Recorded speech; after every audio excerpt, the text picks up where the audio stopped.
अस्सलामुअलैकुम, नमस्ते, सत श्री अकाल। कैसे हैं आप लोग? Welcome back to the another video. Once again we are back with beautiful video. Parliament house की वीडियो है जो हम आज देखने जा रहे हैं, और ये वीडियो है न्यू पार्लियामेंट बिल्डिंग सेंगोल जो है स्थापित होने वाले सेंगोल की असली कहानी ये है। तो भाई जानेंगे कि असली कहानी क्या है। सेंगोल जो कि मोदी जी के हाथ में था, और ये सेंगोल उन्होंने स्थापित किया था न्यू पार्लियामेंट बिल्डिंग में। और जो है चलकर देख लेते हैं कि इसके पीछे की स्टोरी क्या है। तो let's start the video. Original video का लिंक नीचे डिस्क्रिप्शन में मिल जाएगा। चैनल पर न्यू हो तो यार जल्दी से सब्सक्राइब करो, बेल आइकन को भी तो ऑल नोटिफिकेशन पे आपको प्रेस करना पड़ेगा ताकि सारे वीडियोस आपको मिलते रहें। तो भाई करते हैं वीडियो को स्टार्ट। से yes let's start the video. नए संसद भवन का उद्घाटन 28 मई को होगा। प्रधानमंत्री नरेंद्र मोदी संसद भवन का उद्घाटन करेंगे। इस अवसर पर संसद में आज़ादी के प्रतीक सेंगोल को भी स्थापित किया जाएगा। आइए जानते हैं कि आज़ादी के समय के गौरव के प्रतीक सेंगोल कैसे अंधकार में विलीन हुआ और फिर कैसे प्रधानमंत्री नरेंद्र मोदी ने इसका वैभव लौटाया। ये कहानी गर्व करने वाली तो है ही, इसके साथ ही परेशान करने वाली भी है। आपको बताते हैं सेंगोल की इनसाइड स्टोरी। 1947 में देश को आज़ादी मिलने की घोषणा कर दी गई, बस औपचारिकता पूरी होनी थी। इस बीच एक दिन आखिरी वायसराय लॉर्ड माउंटबेटन ने प्रधानमंत्री पद के लिए नामित हो चुके पंडित जवाहरलाल नेहरू से एक अजीब सा सवाल किया। मिस्टर नेहरू, सत्ता हस्तांतरण के लिए आप क्या चाहेंगे? कोई खास प्रतीक या रिचुअल का पालन करेंगे? अगर मन में कुछ हो तो हमें बताएं। नेहरू असमंजस में फंस गए क्योंकि उन्होंने इसके बारे में पहले कुछ सोचा नहीं था।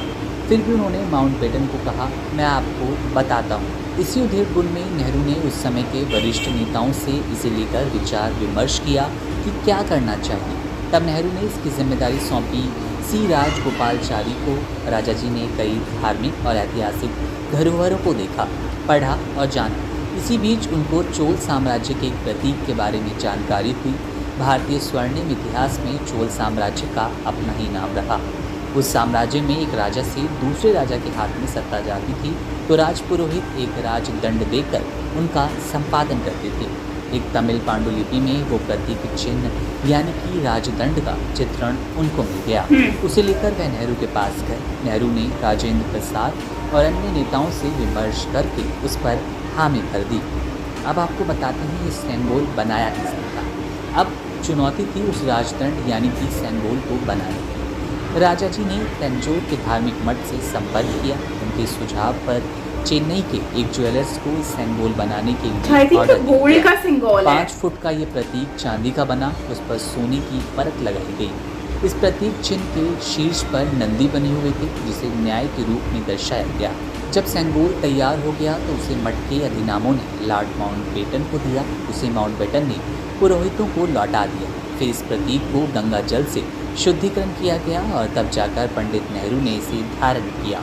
इस तरह गुलाम भारत इस पवित्र प्रतीक चिन्ह सेंगोल के साथ आज़ाद भारत बना। अब वही सेंगोल 28 मई को प्रधानमंत्री नरेंद्र मोदी द्वारा संसद के नए भवन में स्थापित किया जाएगा। संसद के इस नए भवन में लोकसभा सदन में अध्यक्ष के आसन के ठीक ऊपर पीएम मोदी ये प्रतीक चिन्ह स्थापित करने वाले हैं। सवाल उठता है कि इतने सालों तक सेंगोल का क्या हुआ, कहाँ रखा गया? इतने सालों बाद की सरकार को कैसे इसकी याद आई और इसे ही क्यों चुना गया? जवाब हैरान करने वाला है, साथ ही परेशान करने वाला है। जानकारी के अनुसार सेंगोल आज़ादी के समय सत्ता हस्तांतरण का पवित्र प्रतीक के रूप में धारण किया गया था। देश के पहले प्रधानमंत्री पंडित जवाहरलाल नेहरू ने इसे अपनाया था। हालांकि आज़ादी मिलने के बाद नेहरू शायद सत्ता और प्रशासन में मशगूल हो गए और सेंगोल धूल फांकने लगा। यहाँ तक कि इसे दिल्ली में भी कोई ठिकाना ना मिला। जानकारी के अनुसार ये दिल्ली से इलाहाबाद पहुँच गया और वो भी नेहरू के पैतृक निवास यानी कि आनंद भवन, यानी देश के गौरव का प्रतीक कहा जाता है। जानकारी के अनुसार ये दिल्ली से इलाहाबाद पहुंच गया और नेहरू पैतृक निवास में रखा गया, यानी जो देश के गौरव का प्रतीक था वो नेहरू का निजी सामान बन गया। हालांकि जल्द ही इसे शोभा पात्र से हटा दिया गया। नेहरू के समय ही इसे 1960 में इलाहाबाद संग्रहालय भेज दिया गया। इस तरह सेंगोल फूले बिसरे गीत की तरह भुला दिया गया। ये संग्रहालय किसी के कोने में धूल फांकने लगा। संग्रहालय कोने में ये पड़ा रहा।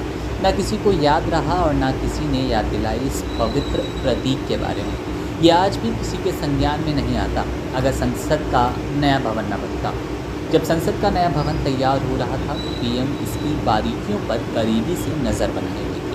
इसी बीच लगभग 1.5 साल पहले किसी विशेषज्ञ अधिकारी ने पीएम मोदी से सेंगोल का जिक्र किया। पीएम मोदी तो है ही नई सोच में खोज को तराशने वाले।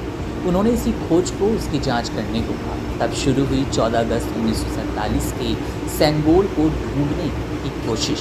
ना कोई लिखित डॉक्यूमेंट और ना ही कोई चश्मदीद। टेढ़ी खीर साबित होने लगी इसकी खोज। पुराने राज्य रजवाड़ों के तहखानों और संग्रहालयों की तलाशी ली गई। सभी संग्रहालयों को तलाशा गया लेकिन कोई सुराग नहीं। फिर खोजकर्ताओं को प्रयागराज संग्रहालय के कर्मचारी ने जैसे तब नया जीवन दे दिया हो जब उसने कहा कि दंड जैसी कोई वस्तु को संग्रहालय के कोने में दिखा है।